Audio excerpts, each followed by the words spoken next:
Yan ang aking sinabawang gulay. May kamatis, patatas, at saka lettuce. Yan lang muna ang lulutuin ko kasi wala muna tayo sa budget. Pag palagi kasi order na yun, ubos agad ang budget. Kaya mas maganda na yung ganito. Tsaka yan lang yung mga spices ko.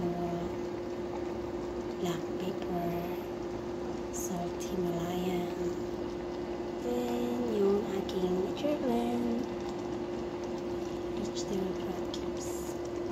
Tcharam! Luto-luto na!